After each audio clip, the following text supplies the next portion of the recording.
আল্লাহ আল্লাহ আল্লাহ আল্লাহ। আসসালামু আলাইকুম ওয়া রাহমাতুল্লাহি ওয়া বারাকাতুহু।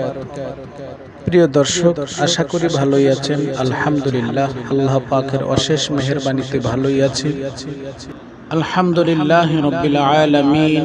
আসসালাতু ওয়াসসালামু আলা খায়রি খালকিহি মুহাম্মাদিন ওয়া আলা আলিহি ওয়া আসহাবিহি আজমাইন। আম্মা বা'দ। সমস্ত প্রশংসা ওই মহান আল্লাহ পাকের জন্য, যিনি সমগ্র বিশ্বের প্রতিপালক, যিনি আমাদের মালিক। আমরা যা কিছু দেখি আর না দেখি, সমস্ত কিছুই যিনি সৃষ্টি করেছেন, তিনি হলেন আমাদের আল্লাহ, আমাদের মালিক, সকল সৃষ্টি জগতের মালিক। এই আসমান, ওই জমিন, পাহাড় পর্বত, নদ নদী, খাল বিল, সমস্ত কিছুই যার একটি হুকুমেই সৃষ্টি হয়েছে। আল্লাহ পাক যখন কোনো কিছু সৃষ্টি করতে চান, তিনি শুধু বলেন কুন, হয়ে যাও, অতঃপর তা হয়ে যায়। ওই সাতব আসমান যিনি বিনা খুঁটিতে ঝুলিয়ে রেখেছেন, এবং ওই আকাশে চন্দ্র সূর্য তারকারাজি স্থাপিত করে দিয়েছেন, যারা তাদের নির্ধারিত পথে চলতেছে আল্লাহ পাকের হুকুম মোতাবেক। পৃথিবীর যেদিকেই তাকানো হয়, একটি কথাই সর্বপ্রথম অন্তরে ভেসে ওঠে, এই অপরূপ সৌন্দর্যের সমারোহ ও নিপুণ সৃষ্টির স্রষ্টার কথা, যার হাতে রয়েছে সমস্ত ক্ষমতা। ইন্নাল্লাহা আলা কুল্লি শাইইন কাদির। নিশ্চয়ই আল্লাহ সমস্ত বিষয়ের উপর ক্ষমতাশীল। আল্লাহ সুবহানাহু ওয়া তাআলা বান্দাকে বিভিন্ন সময়ে পরীক্ষা করে থাকেন। কখনো জানের ক্ষতি, কখনো মালের ক্ষতি, কখনো সন্তানাদির ক্ষতি দিয়ে আল্লাহ পাক বান্দাকে পরীক্ষা করে থাকেন। মানুষের ৬০-৭০ বছর হায়াতের জিন্দেগিতে সুখ, শান্তি, দুঃখ, যাতনা উভয়টি রয়েছে। তবে আমাদের সমস্ত কিছুই যেন মহান আল্লাহ পাকের সন্তুষ্টির উদ্দেশ্যেই হয়। আল্লাহর রাসূল সাল্লাল্লাহু আলাইহি ওয়াসাল্লাম হাদিসে পাকে ইরশাদ করেন, মান আহাব্বা লিল্লাহ ওয়া আবগাদা লিল্লাহ ওয়া আ'তা লিল্লাহ ওয়া মানা'a লিল্লাহ ফাকাদ ইসতাকমালাল ঈমান। যে ব্যক্তি আল্লাহর জন্যই কাউকে ভালোবাসলো, আল্লাহ পাকের জন্যই কারোর সাথে বিরাগ পোষণ করলো, আল্লাহ পাকের জন্যই কাউকে কিছু দান করলো, আল্লাহ পাকের জন্যই দেওয়া থেকে বিরত থাকলো, ফাকাদ ইসতাকমালাল ঈমান, সে যেন তার ঈমানকে পরিপূর্ণ করে নিল। যখনই আমাদের উপর আযাব, বিপদ আপদ দেখা দিবে, তখনই আমরা আগের চাইতেও আরো বেশি আল্লাহ পাকের ইবাদত, বন্দেগী, তাসবিহ, তাহলিল, কোরআন তেলাওয়াত, দোয়া দুরূদ আদায় করতে লিপ্ত হয়ে যাব। আর জীবনের পিছনের গুনাহ খাতার জন্য তওবা ইস্তেগফার করে আল্লাহ পাকের কাছে সাহায্য চাইব। যদি আমরা খাহেশাতে নফসানি ও শয়তানের ধোঁকায় পড়ে, দুনিয়ার মোহাব্বত ও লোক লালসায় পড়ে আল্লাহ পাকের ইবাদত বন্দেগী থেকে দূরে সরে যাই, তার নাফরমানিতে লিপ্ত হয়ে যাই, আমরা আল্লাহ পাকের আযাবের উপযুক্ত হয়ে যাব। আল্লাহ পাক পূর্ববর্তী অনেক জাতিকেই তাদের বদ কৃতকর্মের ফলে দুনিয়াতেই ধ্বংস করে দিয়েছেন। আর বিপদ আপদ থেকে মুক্তির যে দোয়াগুলো রয়েছে, সেগুলো আমরা শিখে আমল করতে পারি। আর যখন আমরা ঘর থেকে বের হব তখন এই দোয়াটি পাঠ করব, বিসমিল্লাহি তাওয়াক্কালতু আলাল্লাহ লা হাওলা ওয়ালা কুওয়াতা ইল্লা বিল্লাহ। আমি আবার বলছি, বিসমিল্লাহি তাওয়াক্কালতু আলাল্লাহ লা হাওলা ওয়ালা কুওয়াতা ইল্লা বিল্লাহ। আবু দাউদ শরীফেও এই হাদিসটি উল্লেখ রয়েছে।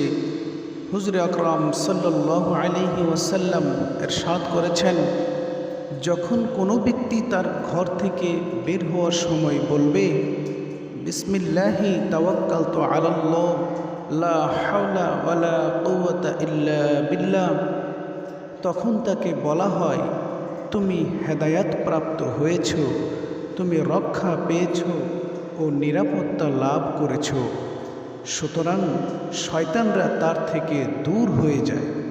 এবং অন্য এক শয়তান বলে, তুমি ওই ব্যক্তিকে কি করতে পারবে যাকে পথ দেখানো হয়েছে, নিরাপত্তা দেওয়া হয়েছে এবং রক্ষা করা হয়েছে। প্রিয় মুসলমানগণ, আল্লাহ পাকের বিধান ও প্রিয় নবী সাল্লাল্লাহু আলাইহি ওয়াসাল্লামের আদর্শের ভিতরে রয়েছে দুনিয়া ও আখিরাতের কল্যাণ, শান্তি ও নিরাপত্তা। আমরা যখন আল্লাহ পাকের নির্দেশিত পথে চলব এবং প্রিয় নবী সাল্লাল্লাহু আলাইহি ওয়াসাল্লামের সুন্নত অনুযায়ী সকল কাজ আঞ্জাম দিব, তখন মহান আল্লাহ পাক আমাদেরকে সাহায্য করবেন। আমরা আল্লাহ পাকের কল্যাণ, শান্তি ও নিরাপত্তা লাভ করব। কোরআনে পাকের আরেকটি আয়াত আমি পাঠ করছি। বিপদ আপদ থেকে মুক্তির জন্য এই দোয়াটি আমরা শিখে নেই, সকাল সন্ধ্যা আমল করব। আল্লাহ পাক আমাদের বিপদ আপদ থেকে হেফাজত করবেন। দোয়াটি হলো, আলহামদুলিল্লাহিল্লাযী খালাকাস সামাওয়াতি ওয়াল আরদা ওয়া জাআলাজ যুলুমাতি ওয়ান নূর সুম্মাল্লাযীনা কাফারু বিরাব্বিহিম ইয়াদিলুন। আবার বলছি, আলহামদুলিল্লাহিল্লাযী খালাকাস সামাওয়াতি ওয়াল আরদা ওয়া জাআলাজ যুলুমাতি ওয়ান নূর সুম্মাল্লাযীনা কাফারু বিরাব্বিহিম ইয়াদিলুন। এই আয়াতটি হলো সূরাতুল আনআম এর 1 নম্বর আয়াত। আয়াতটি শিখে সকাল সন্ধ্যায় আমল করতে পারি, আল্লাহ পাক আমাদেরকে বরকত দান করবেন এবং জান ও মালের হেফাজত করবেন। আমিন। হুজুর আকরাম সাল্লাল্লাহু আলাইহি ওয়াসাল্লাম নিজের ঘর থেকে বের হওয়ার সময় যে দোয়া পাঠ করতেন, এখন তা আমরা শিখব। তিরমিজি শরীফের হাদিস, হযরত উম্মে সালামা রাদিয়াল্লাহু তাআলা আনহা থেকে বর্ণিত।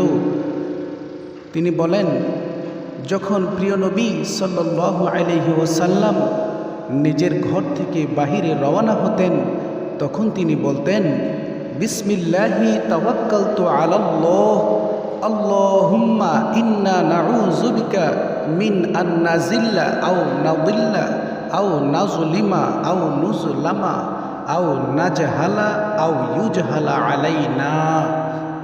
আমি আবার পাঠ করছি, বিসমিল্লাহি তাওয়াক্কালতু আলাল্লাহ আল্লাহুম্মা ইন্না নাউযু বিকা মিন আন নাযিল্লা আও নাদিল্লা আও নাজলিমা আও নুজলামা আও নাজহালা আও ইউজহালা আলাইনা। যার অর্থ হলো, আল্লাহ তাআলার নামে বের হচ্ছি, আমি আল্লাহ পাকের উপর নির্ভর করলাম। হে আল্লাহ, আমরা পিছলে যাওয়া হতে কিংবা পথ ভ্রষ্টতা হতে কিংবা জুলুম করা হতে কিংবা অত্যাচারিত হওয়া থেকে কিংবা অজ্ঞতাবশত কারো প্রতি মন্দ আচরণ হতে অথবা আমাদের প্রতি কারো অজ্ঞতাপ্রসূত আচরণ হতে তোমার নিকট আশ্রয় চাই। আল্লাহ পাক আমাদের জীবনের চলার পথে যাবতীয় বিপদ আপদ থেকে হেফাজত করুন। আমিন। প্রিয় মুসলমান, আল্লাহ পাকের নির্দেশিত দেখানো পথ ও নবী পাক সাল্লাল্লাহু আলাইহি ওয়াসাল্লামের সুন্নতি আদর্শের ভিতরে রয়েছে দুনিয়া ও আখিরাতের কল্যাণ, শান্তি ও নিরাপত্তা। আসুন আমরা আমাদের জীবনকে আল্লাহ পাকের বিধান ও নবী আকরাম সাল্লাল্লাহু আলাইহি ওয়াসাল্লামের সুন্নত মোতাবেক গঠন করি। আল্লাহ পাক আমাদেরকে সকল প্রকার বালা মুসিবত থেকে হেফাজত করুন। জীবনে চলার পথে সর্বপ্রকার বিপদ আপদ থেকে হেফাজত করুন। আমিন। ওয়া আখিরু দাওয়ানা আনিল হামদুলিল্লাহি রাব্বিল আলামিন।